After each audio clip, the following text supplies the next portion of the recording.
নিরামিষ মাছের রেসিপিটা একবার বানিয়ে দেখুন, মুখে কিন্তু লেগে থাকবে। এখানে আলু আর কাঁচকলা সেদ্ধ করে নিয়েছি, আর ছোটো বাটির 1 বাটি সয়াবিন নিয়ে সেদ্ধ করে মিক্সিতে পেস্ট করে নিয়েছি। আর এগুলোকে আমি একবারে মাখিয়ে নেব।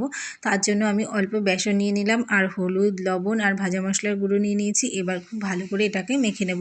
খুব বেশি শক্ত করা যাবে না, আবার খুব বেশি নরমও করা যাবে না। ওটাকে হালকা নরম হালকা শক্ত মতো মেখে নিয়ে তারপর নিজের পছন্দ মতো শেপ দিয়ে নিতে হবে।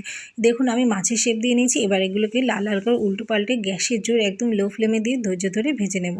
এদিকে আমি আদা, কাঁচা লঙ্কা, পোস্ত, টমেটোর একটা পেস্ট বানিয়ে নিয়েছি। তারপর কড়াই সর্ষের তেল দিয়ে গোটা গরম মশলা, তেজপাতা, শুকনো লঙ্কা, সামান্য একটু কালো জিরে দিয়ে আমি খুব ভালো করে নেড়ে নেব। ফোড়নটা একটু ভাজা হয়ে গেলে পেস্টটা দিয়ে একটু কষিয়ে নেব। তারপর দিয়ে দেবো জিরে, ধনে, শুকনো লঙ্কার একটা পেস্ট।